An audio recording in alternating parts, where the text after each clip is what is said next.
Good evening, ladies and gentlemen, and welcome back to Naram Promotions, the Real Deal podcast show. This is Thursday Night Live, and we say time and danger lies ahead. The time it takes to get to those who need relief is a dangerous situation. So help Jamaica with the relief and recovery. Time is of the essence, ladies and gentlemen. It's a long haul, but there's danger ahead. Welcome to Naram Promotions, the Real Deal podcast show. And we call this Thursday Night Live. Welcome. Please like, share, subscribe, comment, and click the notification bell.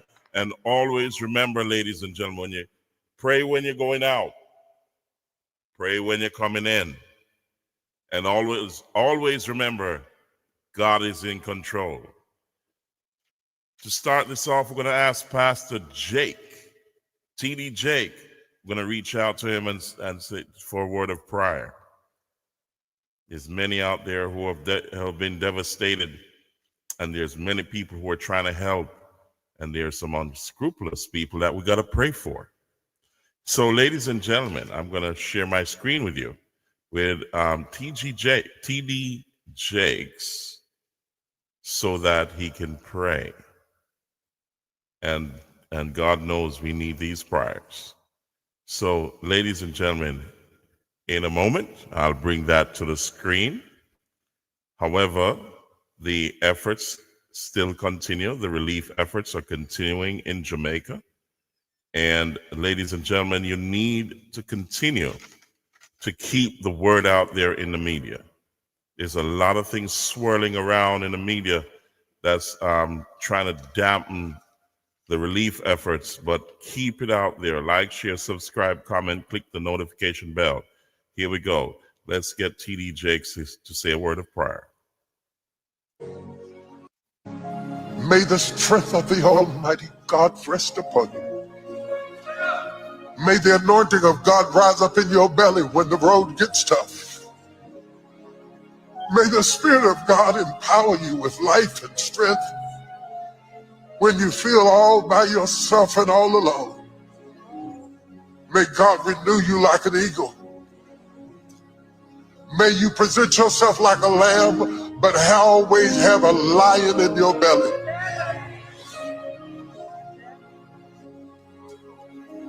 May you stand up against whatever is thrown at you, knowing that he that has begun a good work in you shall perform it to the day of redemption.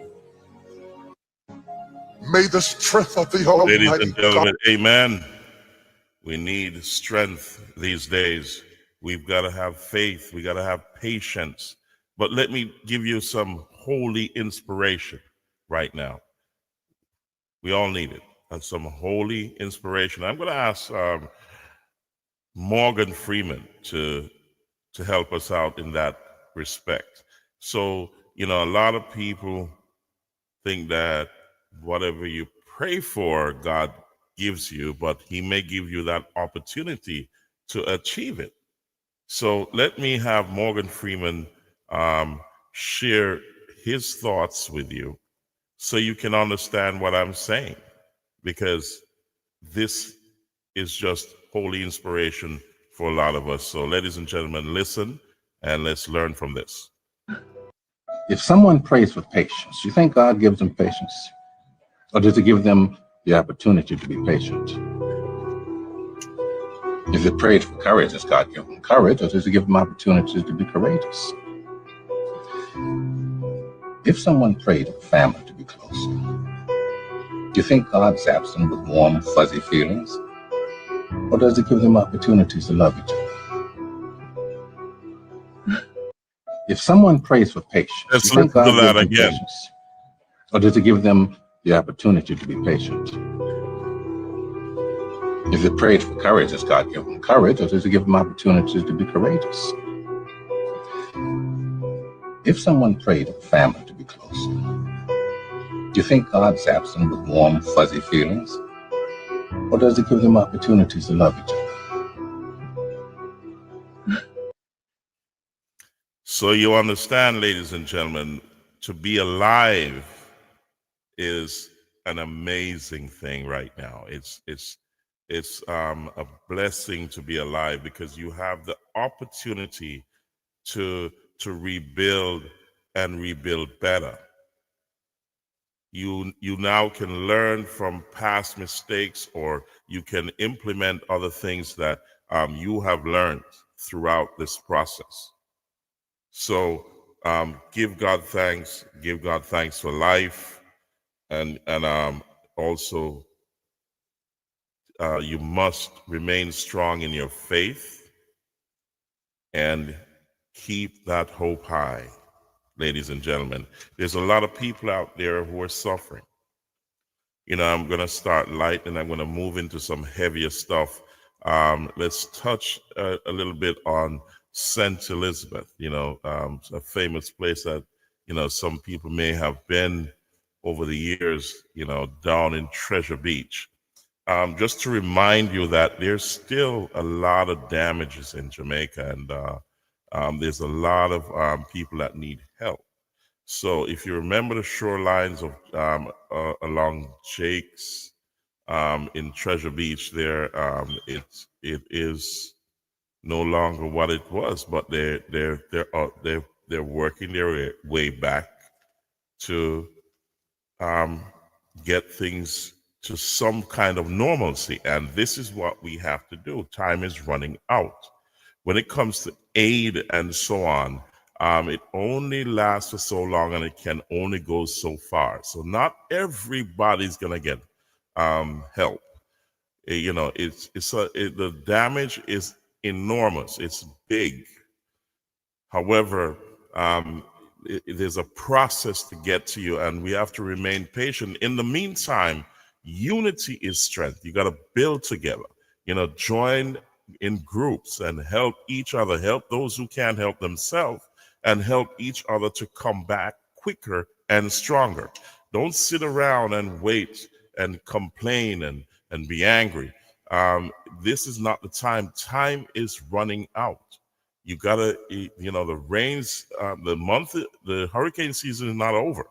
The rains have come, as you can see, over the last couple of days. There has been rain, and you still have a lot of people who are in the elements and in places that are cut off, as you can see from.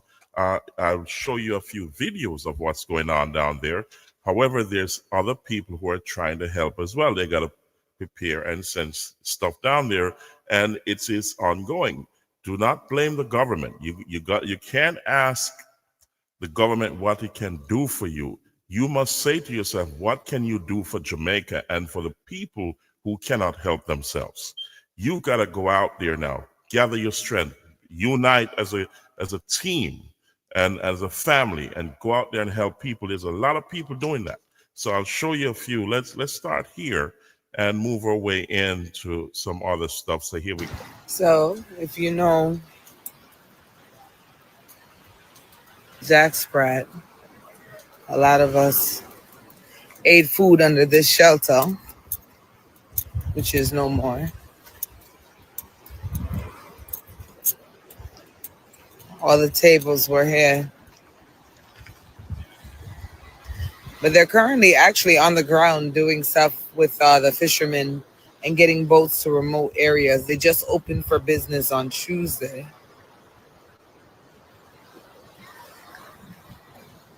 Yeah. So this is Jack Sprat right now.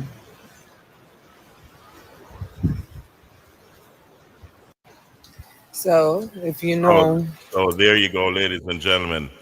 At least they've cleaned up and they're trying to get things back in order, so that they have opened. So there's a lot of people who do not have that opportunity right now, and I'm telling you, it's amazing what's going on. Let's check out and I'm trying to work my way into this.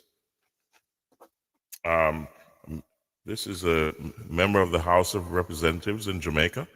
This is Nikisha Birchman. Yeah. Burchell, Nikisha Burchell. Let's get her up here to tell you what's going on in her constituency. So everybody's hurting. Here we go. Let's get that on the screen. Share that. And we'll get that going in a second for you guys. This is what's happening in her constituency. Let's move that on the screen. 20 cut off.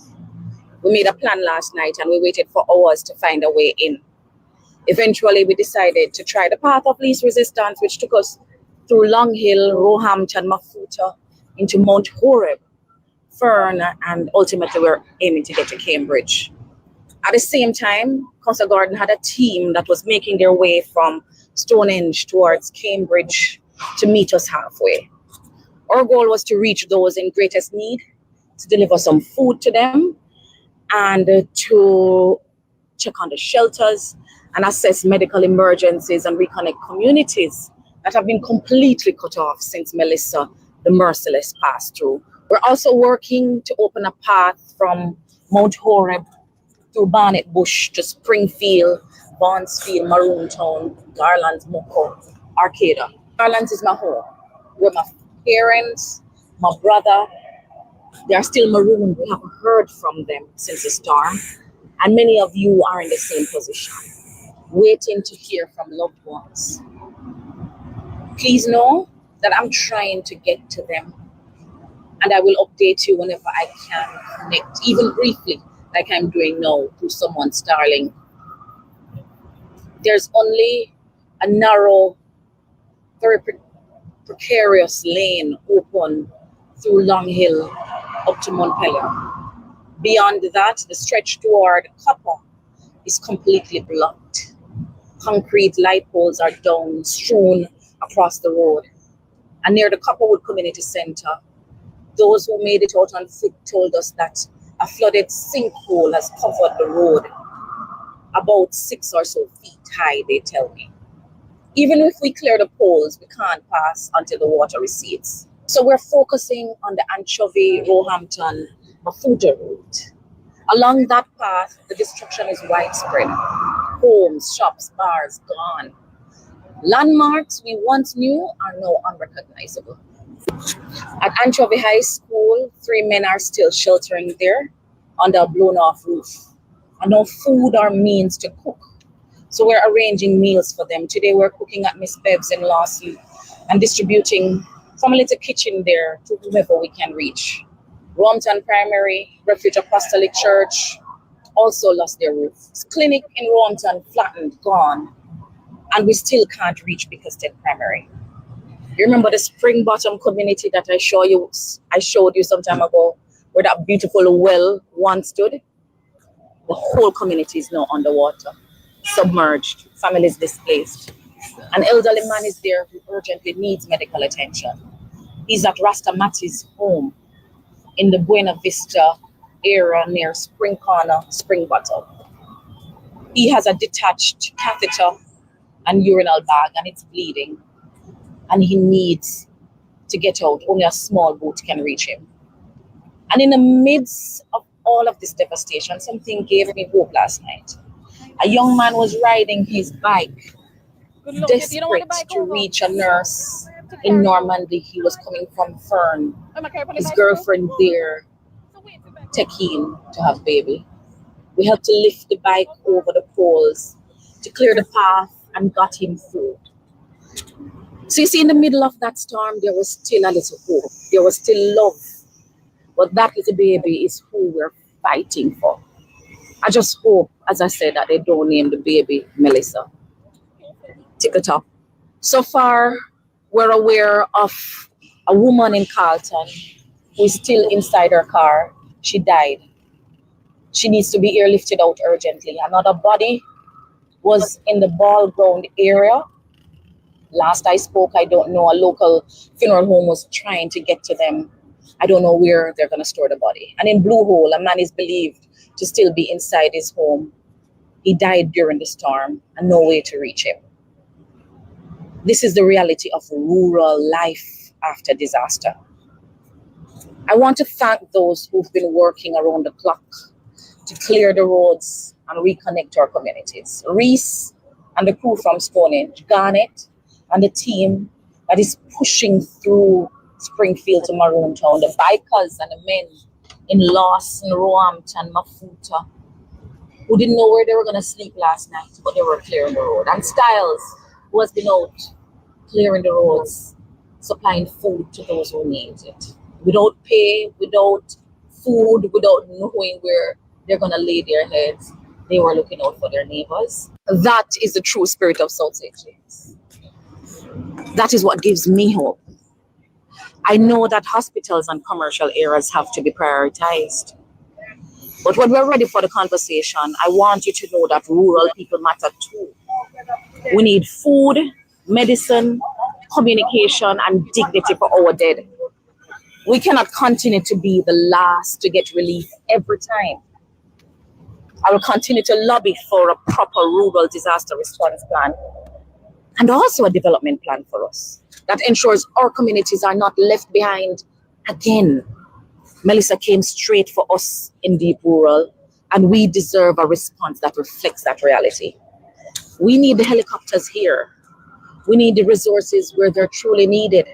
Not for show, not for PR, not to fly over, but to get food to our people, to connect to our communities, and to get our dead to morgues. This is the hardest thing I've had to witness, but it has strengthened my resolve. We will rebuild, we will recover, and we're going to do it together. I'll keep updating you whenever I can connect. Stay safe, South St. James. I'm on my way. I'm coming to you. Ladies and gentlemen, truly an amazing effort from the lady there, Nikisha Birch is, what's her name? Nikisha Burchell. She's, I think, in the House of Representatives in Jamaica, and she's moving around, and she's laying it out to you to see that the disaster is real. You know, things may be normal in certain places because they've been able to get back to normal quickly, but there's a side of Jamaica that the whole entire western section of Jamaica is in ruins. Deads are still out there in the open, and that they cannot get to them just yet. It's you have people without roofs; they're sleeping in the elements, and we got to look at this from the Nikisha Burchell. She was in the House pleading with the government, the Prime Minister, to allocate some resources to those areas. So I want you to so check wide this out. and so glaring that we have not seen that kind of treatment that you laid out for us here today. So we didn't see the JDF people rappelling down from ropes and bringing food to the people in these remote communities. We did not see the JDF and the JCF and the NWA and all these agencies.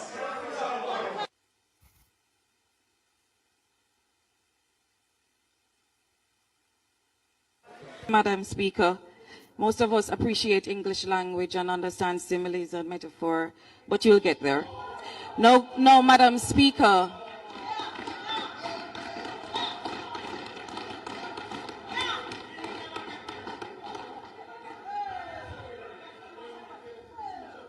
No, Madam Speaker, Prime Minister, and thank you. I was speaking to the reports you were receiving. I'm certain you did not go there and collect that information yourself, but you're relying on those in the field to provide you with information so you can make the best decisions. And I'm saying that what was shared here today doesn't reflect the reality we had on the ground in South St. James. As someone who walked across the constituency from Wednesday until Sunday and returns there tomorrow, I speak as their mouthpiece to say to you, Prime Minister, that what you have received, consider, or will you consider that it may be embellished and not truly reflective of what we're experiencing? That's a question. My next question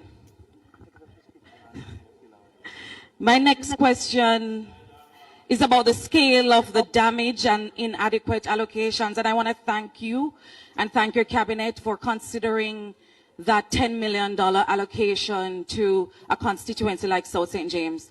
But when you get a chance, and I know you have a long list of places to go, Prime Minister, will you consider coming to South St. James and these constituencies on foot this time and see for yourself the scale of the damage? I know that data is not our strong point in Jamaica. We don't collect enough data to show you that 5 or 10 or whole communities have been wiped out. And the speaker, the leader of government business can tell you, because he's from Moko, that Moko don't exist anymore. The houses have been flat. I don't know where to start with $10 million. And I'm asking that you do not apply a one-size-fits-all budget or purse to constituencies that have been totally demolished by devastating Melissa. That you come in, not by yourself, but with the technocrats, with those from Mona Geologics, with those who actually, not the politicians, they're just noise. I want you to consider, Prime Minister, to come in with the technocrats and see for yourself, because I don't know where to begin with $10 million. And my final question, Madam Speaker, to you, Prime Minister, is compensation and recognition for community responders. For me, I heard when you mentioned, Prime Minister, about all of these agencies that went in and did all of these beautiful things in the constituencies, supported by the men and women on the ground. I wish for you to understand that from our perspective, it was the entire another way around. It's 180 degrees.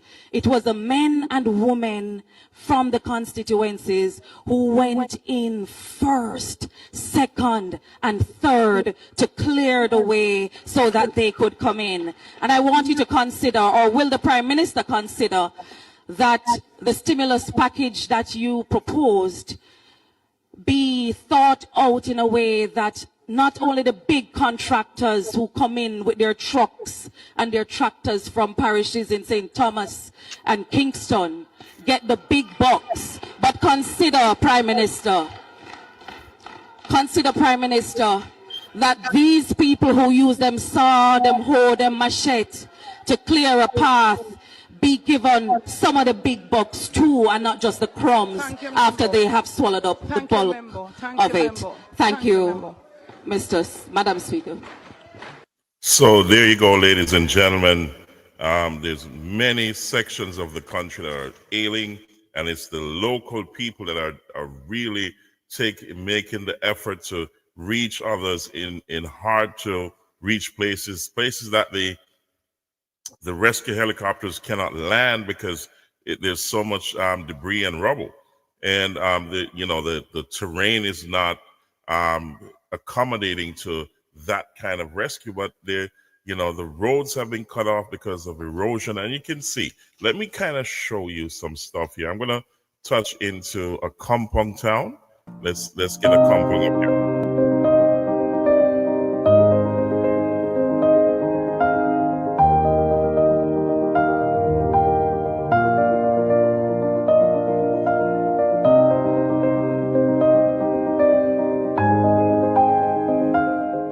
Kampong has been significantly affected. Approximately 80% of homes are uninhabitable. Either the roofs are totally torn off or the structures have been totally obliterated. As you look around, you will see the ravage that was caused by the hurricane. It was a very violent storm, almost a giant tornado, which is the description that most persons have given. And the sheer velocity of the wind and the projectiles, I think there are a lot of persons, particularly elders, that are still in a kind of a trauma. They're very shaken up. So not only do we have a few physical injuries. We also have persons suffering mentally from the displacement and just the sheer violence of that storm. The relief has been coming, and it has been coming steadily. We have had the ability to go into some of the districts because the men in the adjoining districts, including Akompong, were very assiduous in getting the roads clear, and very diligent in taking the time and making the effort. Right, we've been distributing a lot of tarpaulins to help those without roofs, to at least provide some temporary solution that they can actually go back into their spaces and not have their personal items damaged more than they already are. So we look forward to the continued support and communication in this great humanitarian effort that's required for the western part of Jamaica. It was a nightmare. Just inside and just see the roof just blow up. So you just run to safety, go in the bathroom. Where the bathroom is deck, so you go in there for shelter and cover. Yes, traumatized. Even till today, the roofing, the zinc came off. And the utensils and the bed and everything in there wet, and some get damaged. Like the toasters and those, those full of water, so those cannot be used again. The appliances, most of the appliances are wet and damaged. And the breeze blows some of them off, so some get damaged, and the Chester jar, them full of water. Most of the clothes them damaged because clothes run pan clothes. Water full up the jar and so on, and some of the table them turn over. The dishes them blow away and so on. We keep up, we have faith, we have life. We trust in God. And we have loved one out there who reach out and give you a helping hand. The problem what we kind of have though is the internet. We need internet where we can reach out to a loved one more often. I want to tell the truth, say, boy, Melissa, you know, say, really and truly, me never run before in my life.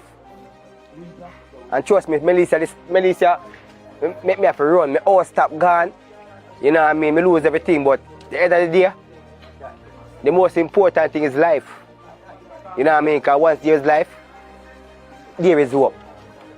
So this is what's going on. We don't lose any life during the hurricane or during the storm. We don't lose any life, so we are unite and get together as one. You know what I mean? Make sure that everyone can eat. You know what I mean? As a sovereign state.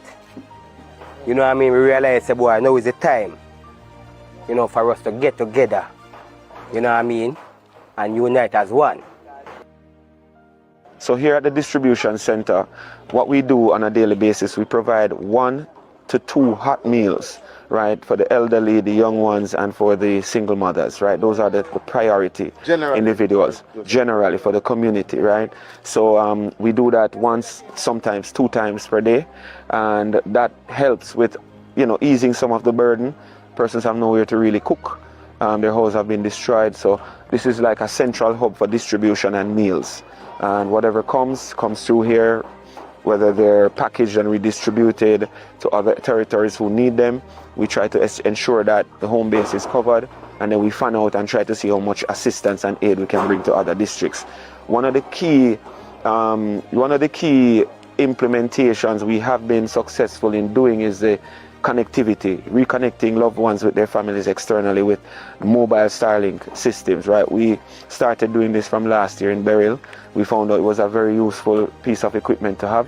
So we continue to solicit more Starlink units. We got a few small ones from aerial recovery, which we're mobilizing as we do our drops. We have one set here at the distribution center. We have another that we do mobile drops with a vehicle, so it's a mobile system. And when we stop to do distribution, we set up for an hour or so, allow persons to connect and make calls to their loved ones. Hi, my name's Jess Sharman. I'm with the organisation All Hands and Hearts, and I'm in the area of Akompong, which is in the St Elizabeth parish of Jamaica, where we have delivered off 2 trucks of essential items, food, water, tarps, and a Starlink to support the community in this area following the devastation caused by Hurricane Melissa. Okay. All Hands and Hearts are an international disaster relief organisation. We work in a number of countries around the world, supporting in the immediate response following all types of disasters and in the long-term recovery. So our motto is arrive early, stay late. So we try and get in as soon as we can to support communities affected by disaster, and then stay as long as there is need and that we have capacity to. We've done quite a few assessments in different areas. We did a similar delivery of aid down to Treasure Beach in St Elizabeth Parish. As an organisation, we're working with their breads, are using that as a location to support wider communities in Parity and in other locations in St Elizabeth Parish. We've also visited that river and seen the extensive damage that has been caused there. And in the coming days, we hope to reach more communities and support in any way that we can. We were in direct conversation with the chief and with others in the area, so we could make sure that the stuff that we were bringing here met the needs of the community. We take that approach as an organisation. There's a lot of organisations who pre-prepare supplies, which is super necessary in many areas, but we like to speak to the communities, ask specifically what they need, and then try and procure those items for them. There you go, ladies and gentlemen. Time is of the essence. Danger is ahead.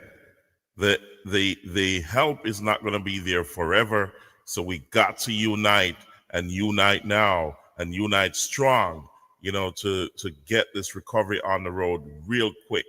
I mean, there's so much to be done, and it's such a wide area, so you have to work together and unite all the efforts to bring back some sort of normalcy to the country, and do it quickly. So, ladies and gentlemen, let me add also look at this video here from, I think there's and heavy rains last night. I am marooned for now. I live in the Cascade area. The road from Kew to Pondside is impassable. Sandy Bay is bad as well. Lots of debris blocking the main road. I am already in dialogue with NWA. I am trying to get out of my community. I can only leave on a bike. Houses are down again. There is one house in Cascade that came down with a landslide. So I am on my way now to see what is happening down in Sandy Bay. I can't say where else we have damages, but for now I can tell you that I am not expecting good news when it comes on to the hilly interiors of Eastern Hanover. I am awaiting news from those areas, from Woodsville, from Pondside, Castlehyde. I haven't been able to hear anything just yet.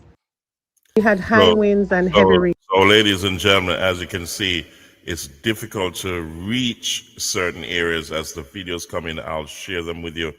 Check this out. This is going into Newcastle, where the Jamaica Defense Force training camp is. And check this out. Here we go.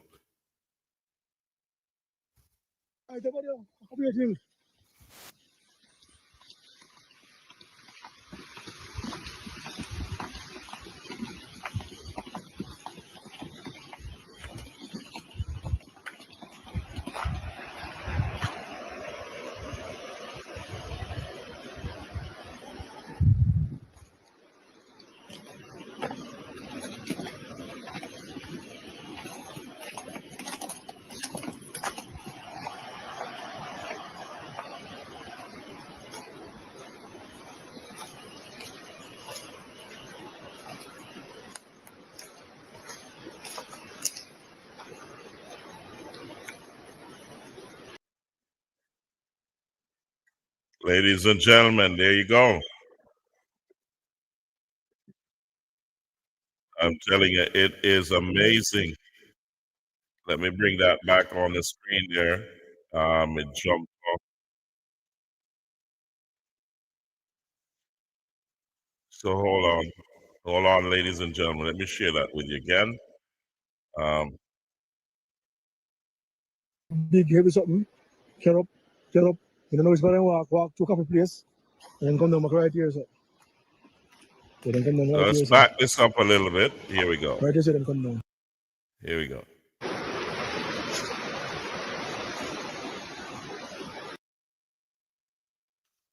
There it is.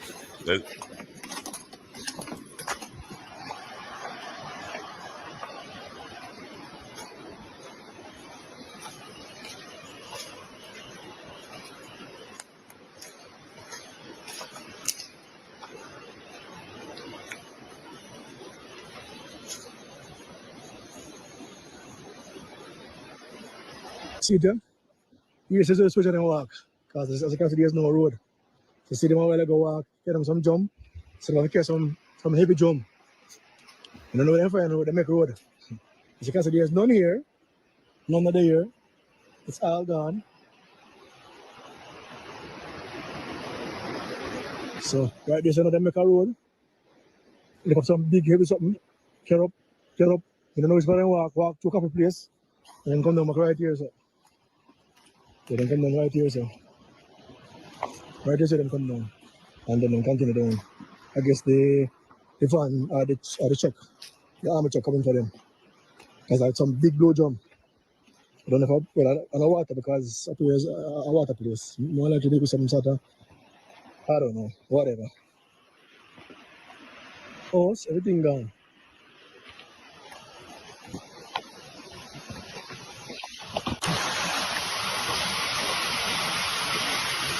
Them get on the drum them, and gone back. Then life hard, brother Andrew. Yeah, hope I do something for soldier them because this don't look good. I'm gonna walk too far. So I say I'm gonna walk with the load. So Andrew, my boss, you go myself. If I do something for the soldier them, your boss, eh? Yeah, man, the life hard, man. So then come back, okay, I'm big long. You know, for Newcastle, the fire, man. Good God, man. And I'm carry load a while ago. So boss Andrew, there's something be done them saying. Okay, let's tell you. Up in the Blue Mountain, hungry will kill you. So you can't thirst it. You can drink water till the belly bust to the shine. You're hungry, can't thirst it. There you go, ladies and gentlemen. That's leading up to Newcastle, the JDF training ground. The road has been cut off. You see the landslide. Homes are gone, and so on. It's horrendous when you see the devastation all around the country. So let's move on to the next video that shows another home in this is South Trelawney, which it disappeared from the landslide took it away. And this was a mega storm of immense proportions, and I'm telling you, this was normal. So like, share, subscribe, comment, click that notification bell.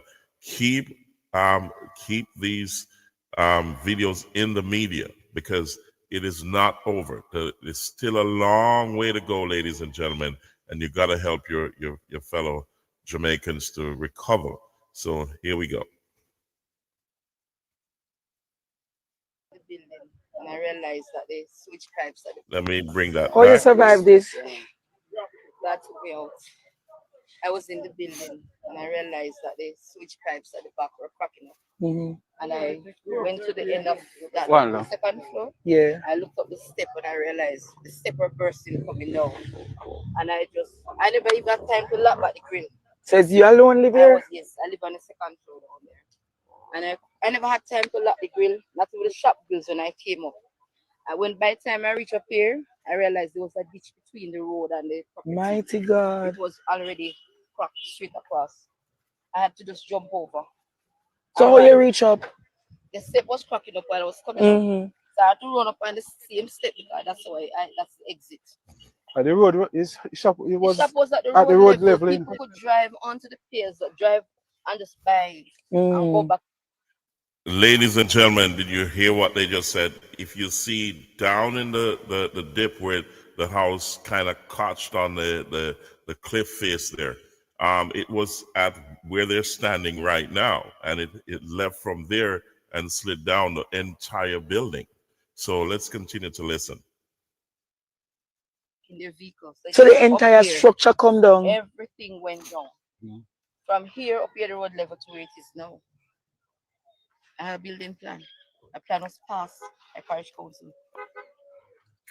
So I honestly, I was told by Mr. Shaw that this is a fault area, sitting on a fault line. So before that approved, them never know that. I don't know. Apparently, there was no judges who come to test the sign. So the entire, you can see the entire land right across. This is a fault line. All of it's a fault line. My God, ladies and gentlemen, it's terrible to see the devastation that has taken place. And in my previous video, I said there's an X factor to this devastation. That now that things are going to be rebuilt, the planning has to be right. Everything has to be planned in such a way that you compensate for these kind of events. So therefore, where there's landslide, there's certain buildings. Buildings have to be planned in such a way that you mitigate certain risks, and also the infrastructures have to be in place to layer those lands to avoid landslides. Know what I mean? So, sorry, this is the X factor, I call it. So let's look at also the mining industry has suffered also, and that's a form of revenue for Jamaica. That's off the grid right now. So they're suffering in more ways than one. And I want to bring you a little video on that, just to have you see what's going on here. It's widespread, ladies and gentlemen. So the country has been crippled.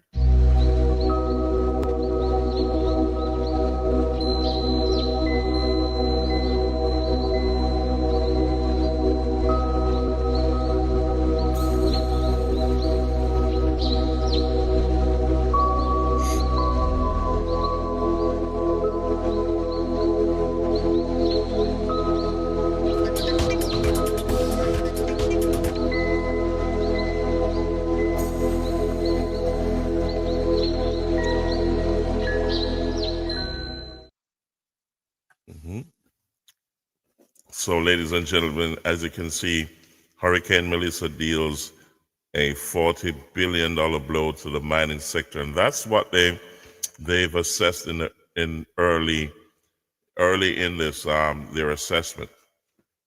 You can expect those numbers to be adjusted as they continue to assess the entire country to see what the real value of the damage is.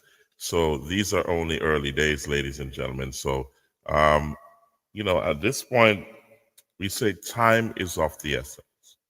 You got to remember that there's, as I said in previous podcasts, there is phases to this.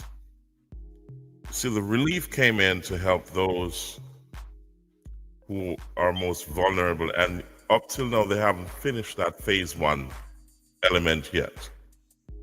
The helicopters that are delivering the aid, they won't be around forever. The aid workers from El Salvador and many other parts of the world, they have a time frame to them. So, and all that relief and recovery by outside players, there's a time limit to that. This is why you have to unite strong and move quickly to use up all those options that are available now, because the long haul is rebuilding and recovering. So over the long term, you're still gonna need resources.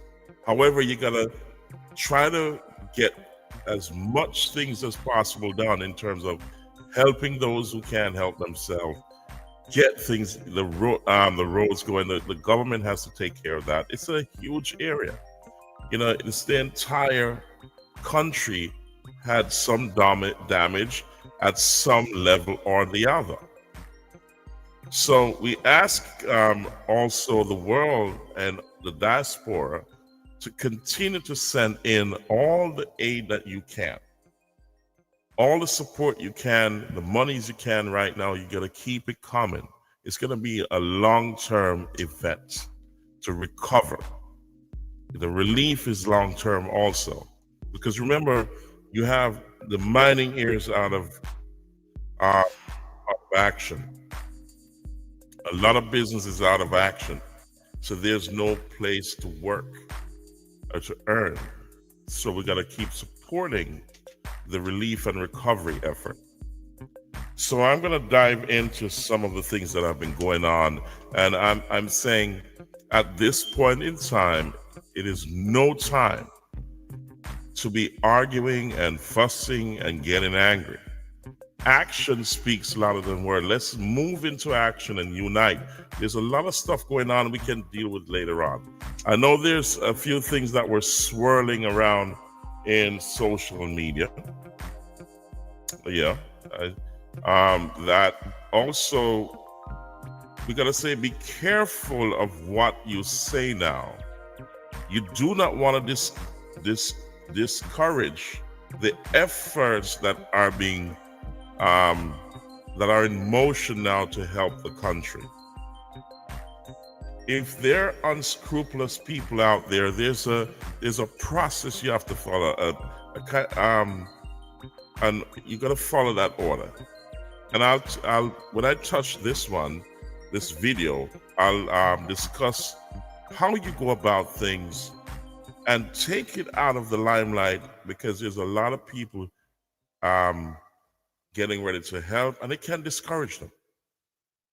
So you got to be careful of what you're saying, and you follow the process in order to, if there's something wrong, there's a way to go about it.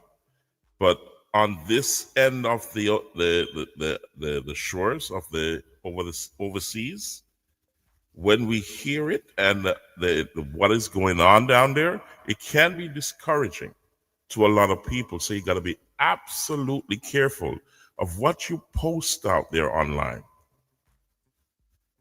Go about things in a diplomatic way. There's still channels open. If something is wrong, there's channels to get the answers you need, especially if you're connected. Because some people that are talking are extremely connected, and they can spend that time to deal with it through the right channels.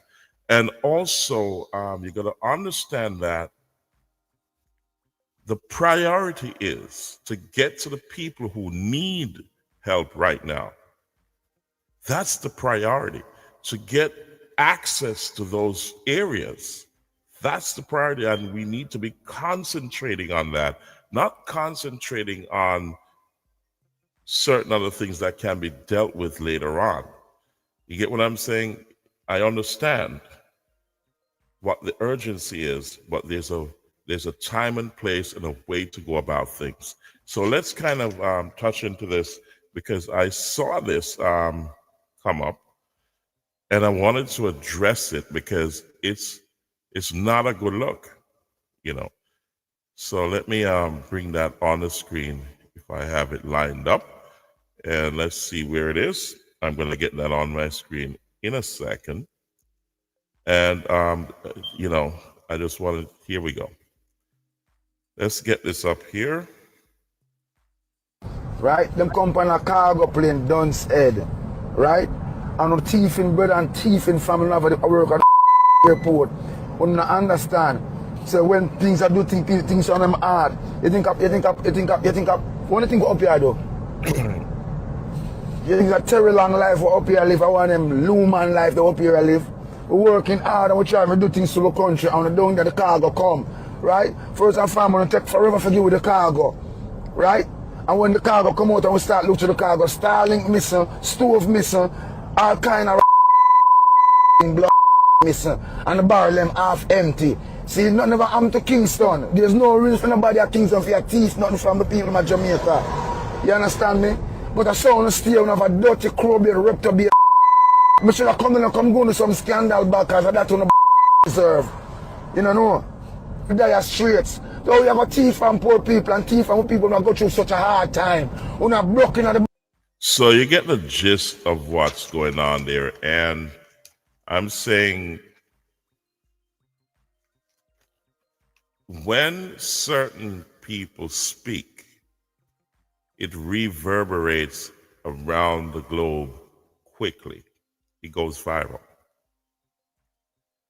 However, in circumstances like this, you got to be careful how you address certain things. I'm not taking sides here, but I'm saying you got to be absolutely careful because you got to look at the bigger picture. Let's look at the response. One of the responses from Minister Vaz, and I listened to one of his voice notes that when he said, "This person knows me, he knows how to get in contact with me. Don't do things like this. Contact me and I'll look into it." But he had a stronger response in this. Let's look at it. Let's look at it, ladies and gentlemen. It's let me bring it on the screen right now, and then we can talk about it afterwards. I'll just try to find it here. I think I've got it somewhere lined up. Oh, here it is. So I just got to get it from onto my screen right now. So here we go. So this is Minister Vaz responding. However, he made a strong response in this here, but this is not what we're looking for. Let me take time out just to indicate that there was an unfortunate post yesterday by a musician indicating that there were some wrongdoings in relation to the cargo that came for relief. While I welcome all efforts and attempts for persons to help in small, medium, and large ways, fact of the matter is that we must have an accountable system. And I want to publicly state today, without fear of contradiction, that I did an overnight investigation, including cameras and including the custom broker who handled the shipment. And I want to make it very clear that the shipment left the airport intact as it came, fully wrapped, and everything that was there left the airport in the custody of the charitable organization. It went to a warehouse in Spanish Town, which the government has no involvement in whatsoever. So as far as what we did in terms of making sure that the goods that were meant for the people, the poor suffering people, were delivered. And I want to thank all of the airport staff that continue to work so tirelessly under the worst strain and pressure to make sure that we manage all of these cargo flights in a smooth and efficient manner. I am the first one to say that it's not perfect because we are now overburdened with more flights than we normally expect. However, we are doing our best, and I'm going to ask for everybody to please just do what you are doing and do so in the best interest of the people of Jamaica, and do not cause mischief or nuisance, because I will be there to defend the government as long as it is on the seaside or the port side. So, ladies and gentlemen, I wanted to bring that to your attention to say that this is not the time to be blaming the government. This is the time for unity and action. And as it states, that time is against us. Time is of the essence, and there's danger in front of us. There's so much danger that we have to now unite, put our efforts together, bring our equipments together, bring our expertise together, and begin to rebuild now while we have that help. If there's something wrong, if you see something wrong, there's channels to go through to get that information out there. But do not, spread it around the world when you can go directly to the source, to certain sources that will deal with that kind of a situation. When you look at it from overseas, as I said, it does not look good. You got to be careful what you're saying, because it can turn away the help that the country needs. Look at the bigger picture. Ladies and gentlemen, it's not easy. The country has been devastated. And the danger that lies ahead, remember, the farming basket of the country is down. Mining is down. Everything, workplaces are devastated. Roads are cut off, they're gone. Entire neighborhoods are gone. The workforce has been cut.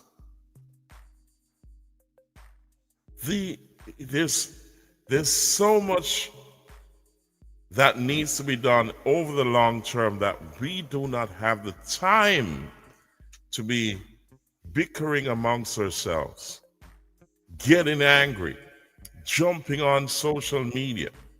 We got to put our shoulders to the wheel, unite, and begin the recovery and help those who can't help themselves. This is almost 2 weeks on now. It's 2 weeks on, ladies and gentlemen. And some areas you can't get to them. What are you doing? You can't be bashing the government and saying, what can they do for me? Ask yourself, what can you do for the people of Jamaica and Jamaica? Combine your efforts. This is the time to unite. Get it done. Work a solution until the government gets in play. The amount of money it will take to bring the country back to normal it far exceeds the GDP of the country. What the country will ever make in 10 or 20 years. Goodness gracious me. Do you understand, ladies and gentlemen, the magnitude of this problem? It's time to unite, and let's put certain things behind us. Unite. Each one help one. You get what I'm saying? Okay. That's Manuel Soros. Welcome to the show.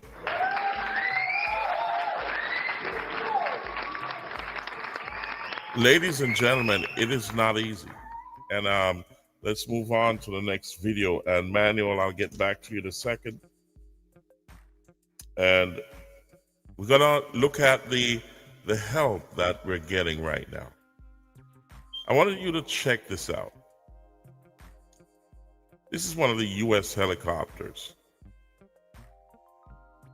And this is one of the scenes that we saw going on here. So check this out. Let's get that started here. Let's move this. Here we go. Let's bring that to our screen.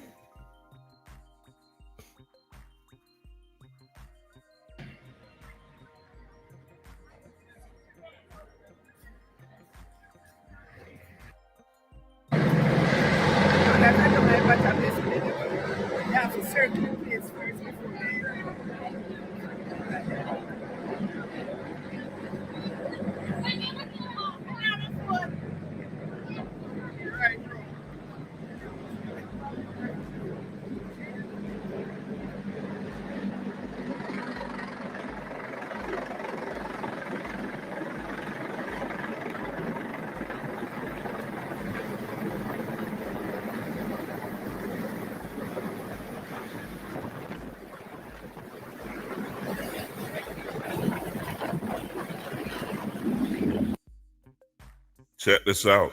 Let's move it forward.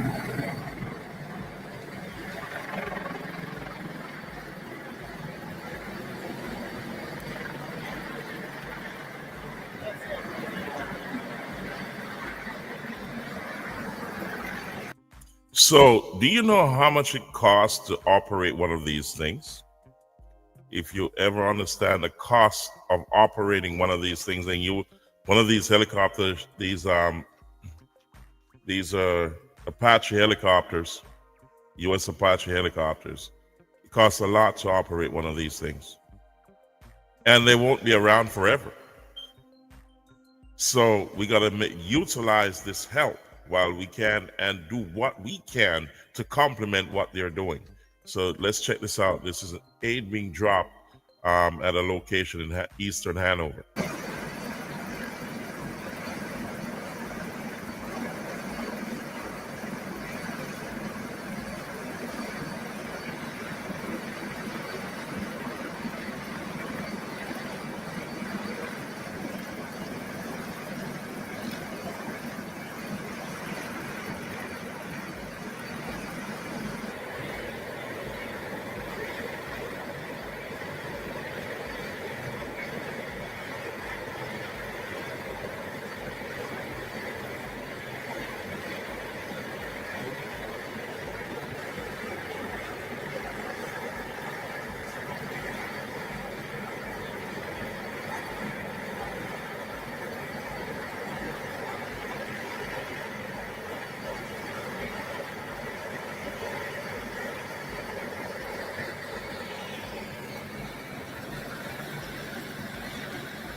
So as you can see, ladies and gentlemen, the soldiers are coming in to unload this massive helicopter with aid for that section of Jamaica. And we say it's a beautiful thing from the U.S. government. We say hats off to the Trump administration for that help. I'm telling you, it's a beautiful thing. It is a beautiful thing, ladies and gentlemen. Trust me. So we have also local people who are assisting. You know, those who can do them 1 and 2. You know what I mean? It's been going on. And let's look at, let's see, Vibes King. He's trying to get some assistance to coordinate some help to reach the country of Jamaica. I want him to say it in his own words. So he's saying, all right, let me put him on the stage first, and then if you know Vibes Scheme, he does a lot of he's on social media. He's a social media influencer, and here he goes. Listen to him.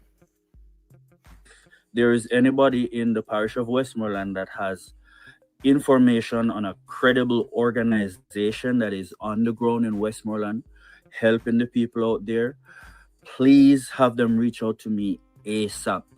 I know of this organization within the States that is trying to send help to the people of Westmoreland. They want to help with the essentials, you know, food, water, all of that. So if you know of an organization, please have them reach out to me ASAP. You know, we need to help the people of Petersfield, Bastard Cedar Walk, Savlamar, surrounding areas, all those places. So please have somebody reach out to me ASAP. Thank you guys so much. So you heard it, ladies and gentlemen. You know how to get to him on the websites. Check him out, you know. That's a beautiful gesture.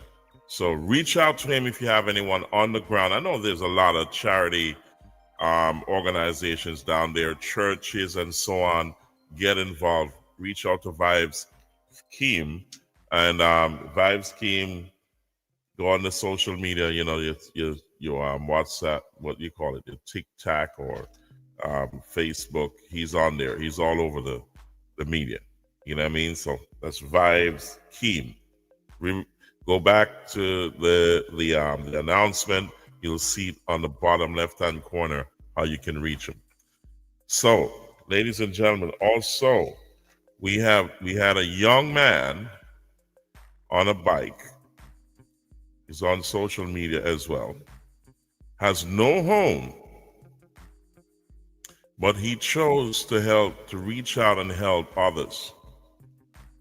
And I'm telling you, it's such a beautiful gesture to see what he's doing. I had to bring this up. It's called Such and Such Homestead Jamaica. That's his handle on social media. You may have seen it, but I had to bring it here. It's heart-wrenching to see what he's doing, and he has nothing. Here we go. Some people stuck on a Dumfries. The one of them places that they got cut off from Montego Bay, so they cannot come out to get food and so forth. If they had to come out there to go all the way to Chulan, which road is already bad. So I'm going to go around here now. There's a person that follow me on TikTok. Her name is Radika. I'm actually on my way straight to her. And this is where bike could have fit. I can't drive the car because there's no road for the car to drive. So this is where the bike could have fit. So one case of water, I'm going to put some case of water in my some single water in my knapsack. And this is a whole case of sausage, a whole case of sardine, and a whole case of bully beef. This bike could have hold. The bike can't hold nothing more. The bike not even right good. But the people don't want help. People don't want help. People don't want help. We cannot wait for aid. Aid, everybody's trying to go down to the worst place that got hit to take pictures. I am boots on the ground, and the people them need stuff like right now. Me no want nobody tell me no foolishness. See my house there. See my house. The tent is what I sleep in. That other blue tarpaulin down there, sir, that's my house. But them say, when I want help, you must first start to serve. Serve. If you're in a one position where you don't know what to do next, serve. Do for others. Do for others. Do for others. Do for others. I'm just about to hit the road now. I'm going to ride all the way from Westmoreland to go to Montego Bay, to go to Dumfries and them place there. And when me can give, me can give. When me can carry, me can carry. So the bike can't carry nothing more. So the whole fully bike will turn over with me. I want to strap this. Today, set a rack. Dumfries where I go. People don't want goods. People don't want stuff. Link in my bio. If you want to donate, Cash App, Zelle. Cash App, Zelle. Cash App, Zelle. If you're local in Jamaica, there's NCB and there's Scotiabank. If you don't have it, send prayers. Send prayers. Send prayers. The people don't want help. See, I just bought one whole carload of food. Look, it done. It done. See the couple sachets left, and half case of water left. Half case of water left. The money where people them send me to come to buy 2 pieces of board to build up my house, I help me take a buy food. When you send help, send help, send help. Yo, you have some people, some elderly people, they didn't eat all from yesterday. Send help, send help. You heard it, ladies and gentlemen, the appeal of a man who doesn't even have a home. This is amazing, and we say give God thanks to spare his life. He has no home. His home is demolished, but yet still the little he has, he's sharing with he's spreading the love, and he's jumping on his bike just to reach some people that can't even help themselves, and they're cut off. I'm showing you these things to keep it in the media. It is a devastating situation down there in Jamaica, and time is of the essence because the danger is at hand. Dead bodies lie in buildings that are unreachable at this point. Places that cannot be reached by roads or helicopter because there's nowhere to land on that terrain. The danger is at hand, ladies and gentlemen. The sick and the elderly, the young children, continue to help. Send in those aid. Send in your money. Send in the food and so on. You have until the end of December to get it in there through the Jamaica Customs. I'm going to touch on that in a few minutes. I wanted to touch on another gentleman who is also lending a hand. He's out there around the country doing what he can to help those who can't help themselves. I want to bring that to the stage because it is a mega storm. Hurricane that tore into Jamaica in such a way that it will take years for Jamaica to rebuild. Keep like, share, subscribe, comment, click the notification bell. Keep this in the news, ladies and gentlemen, because it's going to take a very, very long time for things to get back to normal. It will take a very, very long time. Let's listen to Marvin Little Fire, they call him, and let's check him out, see what he has to say. Big up yourself. Yes, you know what I mean? My hometown, Bowers Drive. She called me, she said, Marvin, I have a lot of shirts. I have one, but I never have them tagged. See, tag them there. Brand new, whole heap. All right. Sadly, her husband passed, and these were some stuff, brand new stuff, and what have you. And she said, me, I gonna donate them. When I give them a brand new, good stuff, very good condition. And she said, listen, you know what I'm gonna do, Marvin? We are gonna cook some food. I'm gonna give her 100 food. The car down say she not 100, but she go close. So we come this morning. We have one box here, so I'll see another box here, another box in here, so. So I am very grateful for people who are putting in the work. I just got another call that some persons are putting together some food and some dry food. So we're gonna pick up that, headed by the Chinese Benevolent Association to pick up some packages where they have cases of water, over 50 cases of water in the truck. We have some other stuff that we packaged out. We're coming Maroon Town. Yes, we're going to Maroon Town again. People from Cambridge, Maroon Town. There are a number of places that are cut off. There are some people in St. Ann that reached out to me. It's a farming community and nobody's looking after them. I don't know what has happened to the councillors and to the MPs, but for us to have been such a country who we are organized when it is time for election, it is very sad to know that people have to be calling out to saying, John Brown have not reached here, or Mary Sue have not yet reached us. Why is it we're not organized to the point where each councillor can give a report of their area, and then the government, of course, use that information to send aid to all these places? It is not flipping hard. So, ladies and gentlemen, I understand the frustration for Marvin, but it's not business as usual. Roads are cut off, communities are leveled, transportation is down. There's so much to do that we cannot stop to vent our frustration. Let's deal with that afterwards because time is of the essence.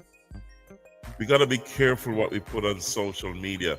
At this point in time is to show unity, because unity is strength. What you're doing is commendable, and we say hats off to you, and we pray for each and every one who is helping. Put in your, keep helping, donating, like, share, subscribe, comment, click the notification bell. Share this to the world. You got to keep that spirit alive to help those who can't help themselves. It's going to take a very, very long time for Jamaica to come back to normal. Ladies and gentlemen, it's Menacing Melissa. It was a Category 5 like you've never seen it before. But the government, the people all around, they're doing what they can to assist in this devastation. All around the world, there's people helping. But we're going to keep it in the media so we keep that strength alive out there to say that, yes, this is not over. It's that it has only just begun. Let me share with you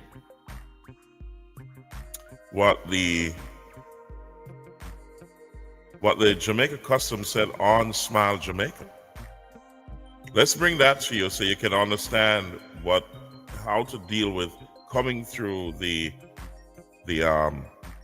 shipping in your stuff.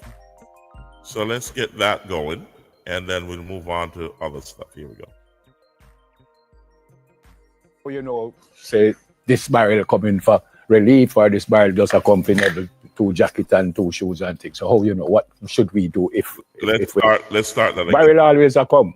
Yes, always. In a serious way. Yes. So say this barrel coming for relief, or this barrel just accompanied 2 jackets and 2 shoes and things. So what should we do if that's what we want? Well, the government has approved relief of items up to the end of this year, and these are specified items, things like bed linens, clothing, non-perishable food, mattress, and so forth. Some of the base generators is on it. The styling kit, many persons are appreciative of that. That's now one of the primary means of communication for persons on that end. Inverters as well, solar panels and batteries, and a number of other items that are listed on our website. So these will benefit from relief from import duties and also GCT. But again, sir, a number of those things would have come normally. I mean, people would send clothes and stuff normally. So again, back to the question, how you know that this is persons specific? know who are sending these as relief items. There's a small declaration that they will need to sign to. It states that these are for relief and for those persons. And that is on our website. They just simply copy that, sign it. So it's a declaration saying that these are relief items, and that will be it. And they'll be exempt from those fees. What is the state of the wharf now and your ports of entry? I can only imagine. Right. Well, the ports in Kingston, they're up and running, and that includes the warehouses. But on the other end in Montego Bay, those ports and facilities have suffered some damage. But the repair works are being done, and of course, persons are now trying to resume services. That includes us, of course. The main issue is power. Yes. Right, because you're talking about an entire facility, and it requires communication, it requires power to ensure that services can be delivered there. So we're coordinating that with the operators, the Port Authority as well, and trying to get back up and running on those ends. And so in terms of the traffic now, which is what I was really asking, thank you for that though, because that's important to note. In terms of the traffic now coming in, what have you seen relative to, your baseline of what usually comes in? Right, so the activities in Kingston are at a peak, of course. Goods coming into Kingston are normally moved coastwise to the port handlers facility.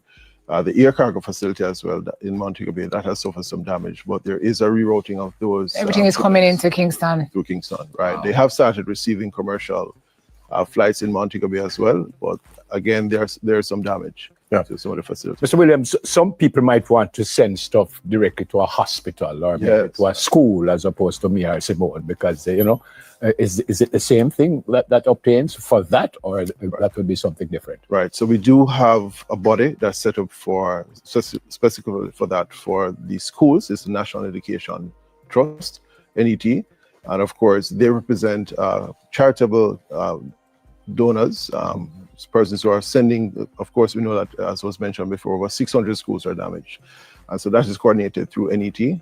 That the information is on the website in regards to the consignment details. And for healthcare, of course, that is being done through NHEF, as the National Healthcare Enhancement Foundation. And of course, they deal with all the consignments in terms of medical supplies, etc., on behalf of the hospitals, etc. At the national level, however, there are a number of international donors, non-profitable organizations who are wanting to contribute large amounts of relief as well. Whether it's large or small, it doesn't matter. And that is now being handled by the Office of Disaster and Preparedness and Emergency Management, ODP. ODPEM. ODPEM, right. Not through you. And not through customs. We coordinate with ODPEM in regards to the inspection and releasing of those goods. However, they have to be consigned through ODPEM, and there is the supportjamaica.gov.jm portal. So international donors are encouraged to visit that website. Of course, it has a long list of items that are needed at the national level, things for rebuilding, things for shelter, and food supplies, etc. All of that is listed there, and they can make that application online now, and they receive the approval, and of course, the details in regards to the consignment. So, ladies and gentlemen, as you can see, if you do not know where to donate, you can go through various charities such as Red Cross, Food for the Poor. You can go through the government website. I'm gonna put up here a link for the government website. So if you're having difficulties finding a charity, just go to this this government link and supportjamaica.gov.jm. Go to that link. There's so many resources there.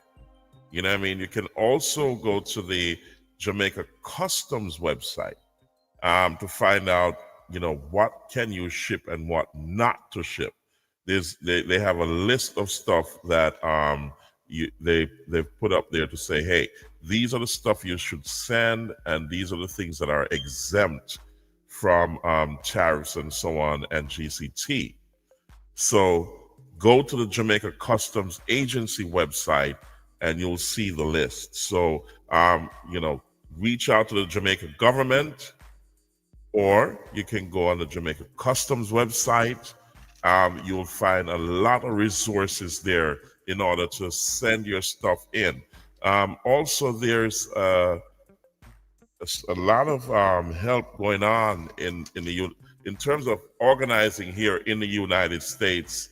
There's a benefit concert that's going on right now for December 12th.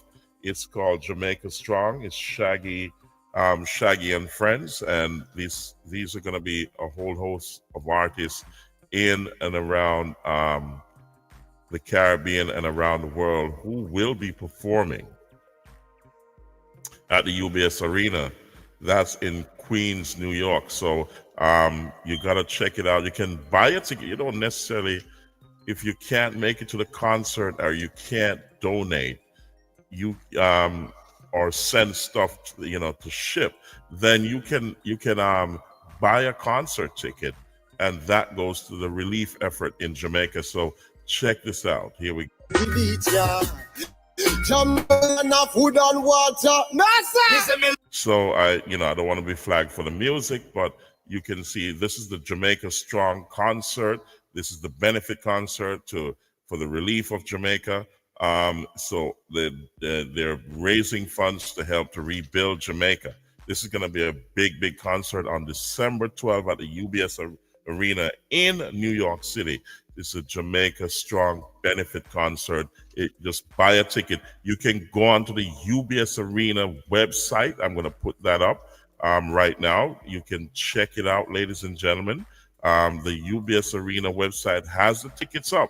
Remember the last time in my previous podcast I had checked, it was not there. Now the tickets are on sale and they're going real quick. So you got to jump on and support the effort. I'm telling you, this is a big deal. So let's get that up here in a second. Let's get the UBS Arena ticket. Where to go? Here we go. Okay, so on this website, I'm going to put it up on your screen right now. Let's get to the website. And as you can see, UBS Arena tickets. Let's scroll down to the December 12th. And the tickets, yep, there it is, ladies and gentlemen, right there. So you can see it. Jamaica Strong concert. The tickets are 4% off. Tickets, those are left. I guess you had more discount before, but those fly out the gate real quick. So if you need tickets, you can go onto the UBS Arena website and also other major ticketing agencies. Just check around for the Jamaica Strong concert, UBS Arena. So as you can see, let's go back down to December 12th, Jamaica Strong, UBS Arena, Elmont, New York. So the tickets are up and ready. So hold on, let me click on that so you can see what's going on. Hold on a second. Let's scroll back to it. Here are the tickets. Let's see.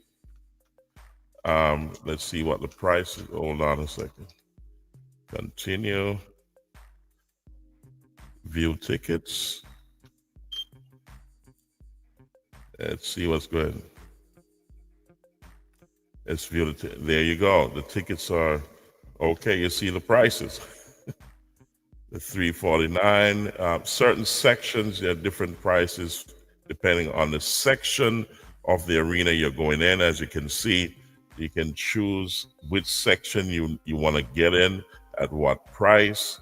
You know, the further away from the stage you are, then, you know, the more the ticket prices. Well, the closer you are to the stage, the more it is. The further away you are, then, you know, the ticket prices get cheaper. But you can buy a ticket and support the event, support the relief effort, that is. So as you can see, and I'm trying to get that on your screen here so you can see what I'm talking about. Let's get that up. All right, so let me get I thought you were seeing that, what I'm seeing, but I got to put it on the screen. So let's get that off and share the other section so you can see what I'm talking. Here we go. So as you can see here, the ticket prices are as follows. Let me get this media. Let me get this away so you can see what's going on there. There you go. So as you can see, the different floors and sections of the arena, the UBS arena, that's what it looks like, you know, on a floor plan level. There's different levels to that, you know, floor 1, 2, 3, 4, 5, and so on. So the ticket prices are there. You can see what the ticket prices are. So go on the website and buy your tickets. Go ahead, ladies and gentlemen. Support the recovery, the relief and recovery effort of Jamaica. You just can buy a ticket if you are unable to send stuff to Jamaica. You know what I mean? Just buy a ticket and it will help with the relief. So that's all for December 12th. So you have enough time to purchase your tickets, but the tickets are going real fast. So continue to like, share, subscribe, comment, click the notification bell. I'll keep this in circulation so you know what's going on, ladies and gentlemen. So it's a beautiful thing. Also in London, Jamaican National in London is also packing stuff to send there. They're on a rotation with relief and recovery supplies. So that is coming in on a rapid. They're packing. They're working round the clock. I want to share that with you, so you see what's going on there in London, to help with the relief and recovery effort as we speak. So let me get that on the screen. I'm gonna get that up in a second. Let me remove certain things off my screen here, ladies and gentlemen. Let me get that going. So I think that's on my other screen. So I'll get that up on the screen here to show you what's going on in London. That's London, England. You can see what they're doing in terms of getting relief stuff in, packing the stuff, separating them, packing them, and trying to get them out to Jamaica as quickly as possible. And you know that's a long trip, right? So let's bring that. Right, guys. Bring that up. I'm outside the Jamaican National Bank in Brixton. I've just donated my resources to send for the hurricane relief in Jamaica.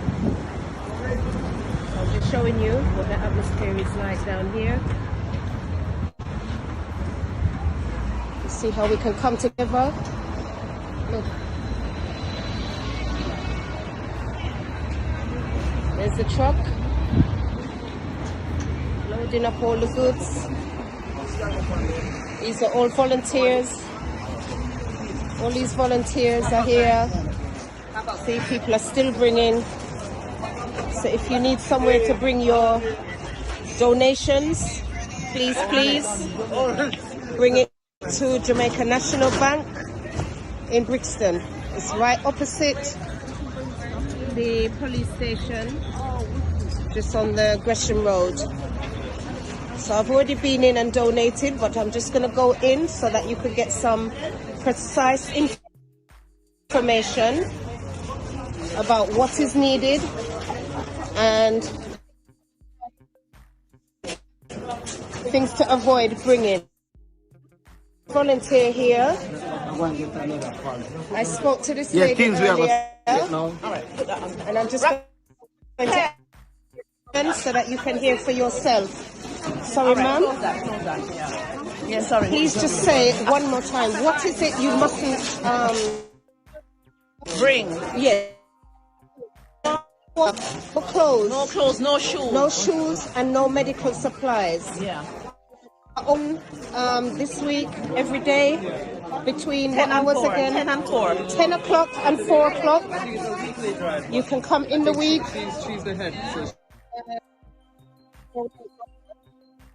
Goods. I think on a Wednesday they need volunteers.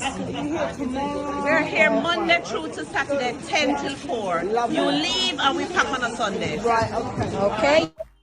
Guys, so this is where you bring your donations. It's very overwhelming here. This is where the love is. Look. Okay, so guys, please come. Bring. You can. All right, no shoes, no clothes, no medical things. All right. Just giving you an example of what you need to bring. Okay. These things here. Long life milk. Sanitaries. Okay. Thank you, madam. Pampers. Just giving you an idea of what you need to bring. Okay. All right. So one more time, this is the Jamaican National Bank in the corner, just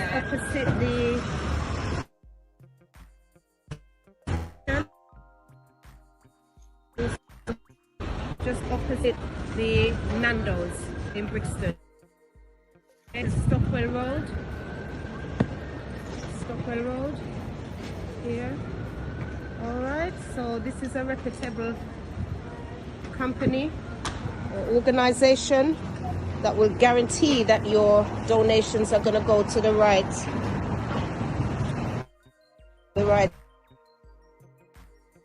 It doesn't cost a penny. Please bring your donations here and they will deal with all the shipping.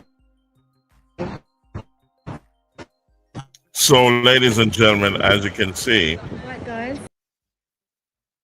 all around the world, people are coming together to help. So you got to like, share, subscribe, comment, click that notification bell.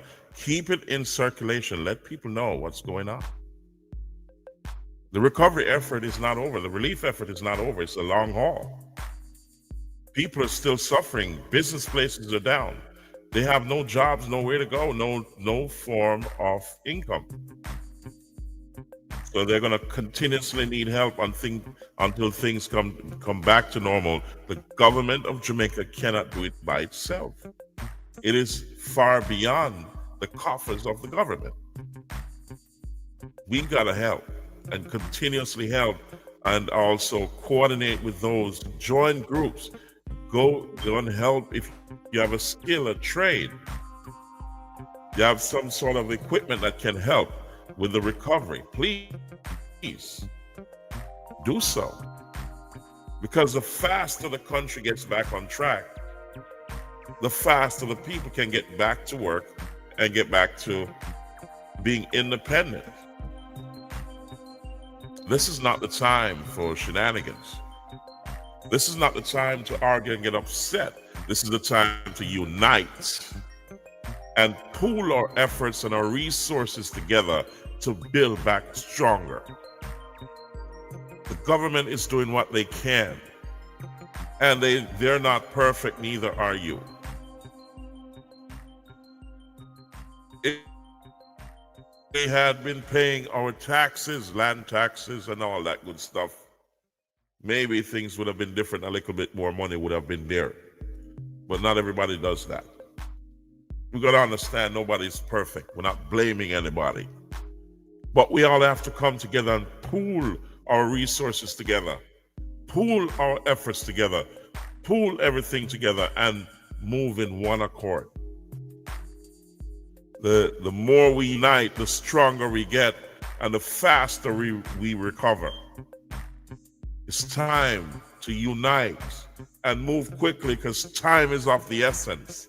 We don't have a lot of that, because the help that we're getting from the US, El Salvador, England, and so on, France, Barbados, you name it. Check it out. I wanted to show you another video with Barbados stepping up to the plate. You get what I'm saying? Barbados stepped up to the plate. And they're sending medical help. That's a beautiful thing. We say hats off to Barbados. That's awesome. Let's get them on the screen right now and show you what's going on with that, with Barbados stepping up to give Jamaica some well-needed help in the medical arena. There's a lot of people suffering down there, and they have decided to step in from the request of the government. Here we go. And an official request to the government of Barbados for the deployment of the hospital. The purpose of this deployment or this request is to provide, in particular, public health care and emergency health care services to the people of Savannah Lamar, which is the capital of Westmoreland, the Westmoreland Parish in Jamaica. This operation by the and has been named Operation Helping Hands. The mission during Operation Helping Hands will be for the brave volunteers and members of the BDF Field Medical Hospital to provide emergency medical support to the people of Jamaica who are still suffering from the impact of Hurricane Melissa, to replace temporarily the public health care systems normally provided by the Savannah Lamar Public General. The composition of the Field Medical Hospital, as some of you may be aware, the Field Medical Hospital to be fully staffed requires at least 70 medical and logistical technical personnel to staff the Field Medical Hospital for approximately 2 weeks. Currently, the Barbados Defense Force has been able to mobilize a complement of approximately 48 members of the military and also medical practitioners from across public and private healthcare in Barbados. The approximately 22 vacancies filled through the of CARFA and also members of the Jamaica Defense Force. There you go, ladies and gentlemen. That's a beautiful thing from Barbados. I'm telling you, we welcome it and we say thank you to the government and people of Barbados for helping Jamaica. Unity is strength, ladies and gentlemen. Unity is strength. And as I said, time is of the essence. We got to get back and build back stronger, faster than we can ever imagine. This is the time when many countries are closing their borders around the world. They're tightening up immigration. So when people used to look overseas for jobs, there's a lot of barriers to entry. You don't understand the magnitude of the changes, especially in the United States. I want to share something with you about U.S. immigration. I've not done that in a few podcasts because of the recovery and relief effort, but I wanted to share this with you. because I'm talking about barriers to entry. So for those who even have a visa, or those who are seeking to renew their visas, or they're seeking a visa to come to the United States, there's a few things you got to consider before you get to the visa, to the embassy for that visa. Here we go. Check this out. This is extremely important. If you're not gonna lose weight, you're not gonna be able to get a US visa. That's what I told my client yesterday. And that's not a joke. There's a new directive that was issued a few days ago by the State Department that expands the rules and the qualifications of people that are coming to the United States. And so that's going to happen forward in 2026 with this new guidance from the department. What are these guidance and what can we do to prepare? Everything in this video.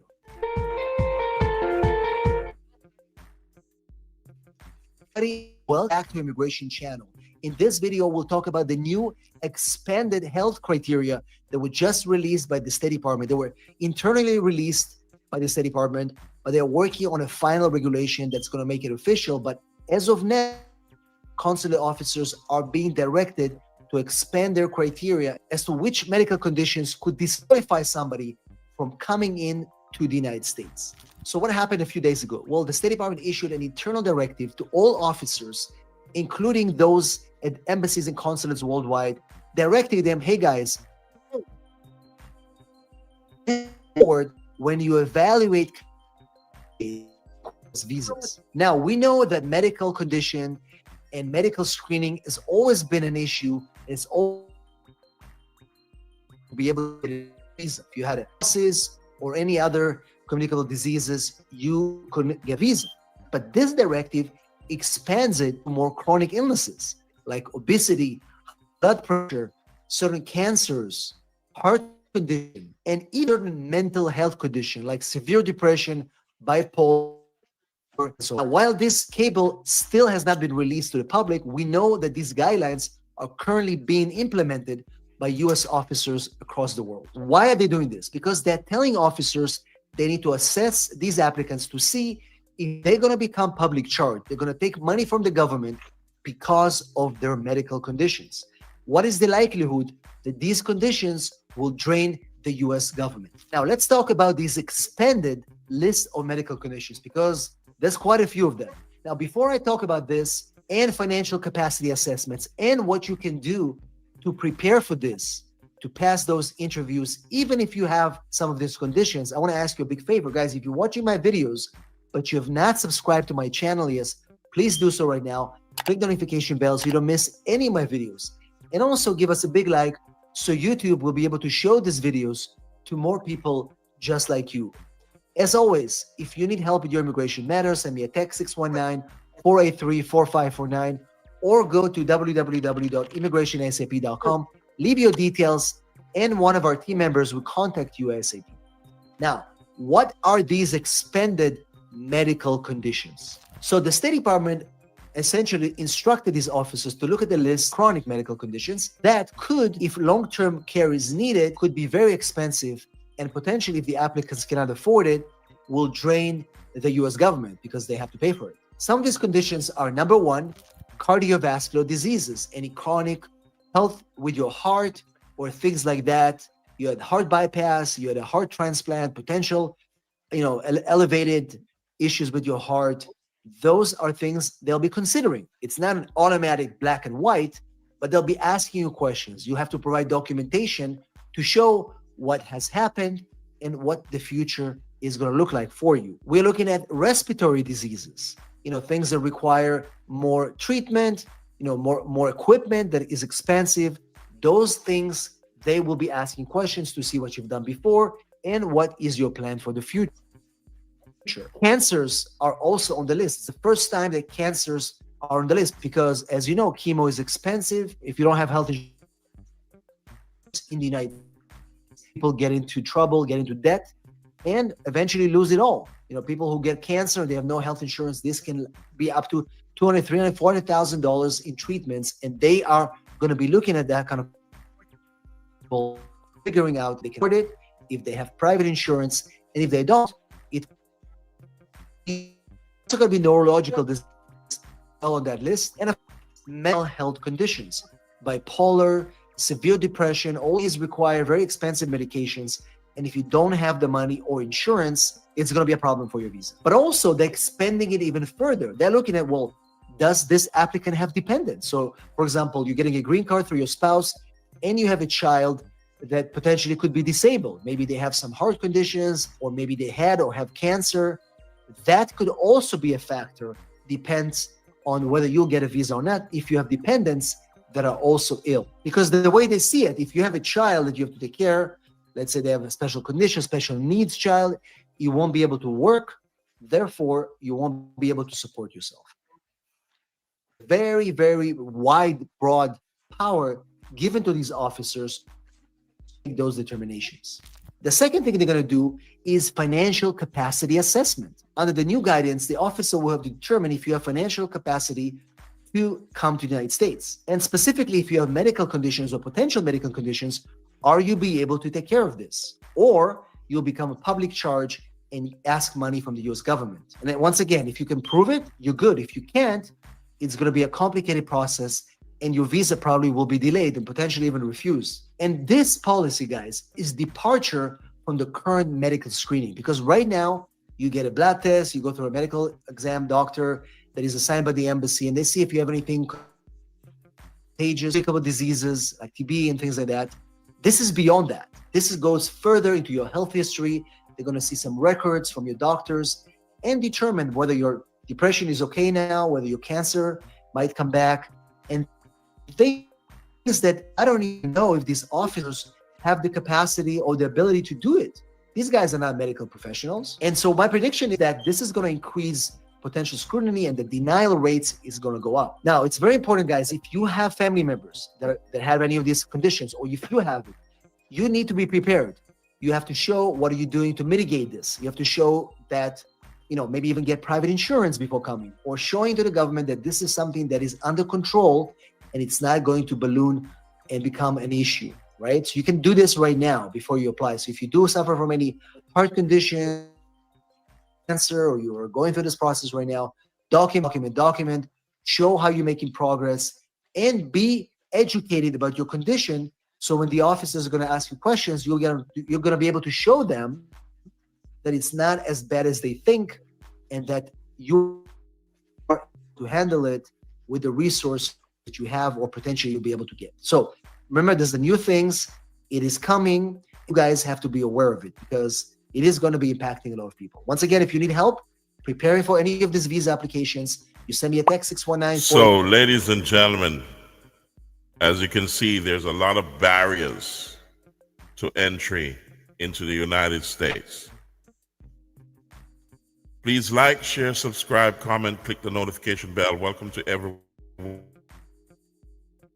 podcast show. This is Thursday Night Live.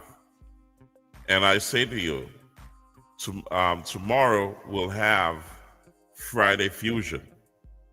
So I'm going to make some announcements tomorrow night about Courtney Lawrence and Pauline Lawrence's daughter's funeral. It's this weekend. We're going to talk about that. Also, we're going to be talking about a few other things like the right spot. That's Misha's right spot. That's coming out. She has something coming up in a few days. We're going to be talking about that on Friday Fusion, and also Peppy Mondays. However, ladies and gentlemen, we say unity is strength right now in Jamaica. That's what we're calling for. Please like, share, subscribe, comment, click that notification bell, and just remember to just do the like right now, or double click if you're on Instagram, or TikTok, just click that like. Share it. Click the notification bell so that you know when this family-friendly show is coming on the air. You can also donate to to the show to keep this family-friendly show alive. So, you know, you can, and I'll share that down below in a minute. Like my screen is acting up. This is acting up, so I'm sure we'll be off the air in a couple of minutes. So, ladies and gentlemen, if you want to donate to the show, just look down below. In the meantime, thank you for being here, and we'll be here tomorrow night. We call it Friday Fusion. And stay tuned, like, share, subscribe, comment, click the notification bell. Do remember, ladies and gentlemen, you gotta pray when you're going out. Pray when you're coming in. And remember, God is in control all the time. And we urge each and everyone in Jamaica to unite and pool your resources and he'll help to rebuild Jamaica faster and stronger. Time is of the essence, and the danger is in front. So we need to act quickly and work together as a team. Let's stay off the social media, stay away from the negatives, and concentrate on getting the country back on its foot, because the danger is in front of you. It's in front, ladies and gentlemen, because the longer you take to get things back to normal, the worse things get. So we say, continue to donate, continue to contribute, spread the word, like, share, subscribe. That's the least you can do, as we open the lens to you. We say thank you, ladies and gentlemen, for being here, and we say we always appreciate it. Please pray when you're going out, pray when you're coming in, and always remember, God is in control. See you at the next show, ladies and gentlemen.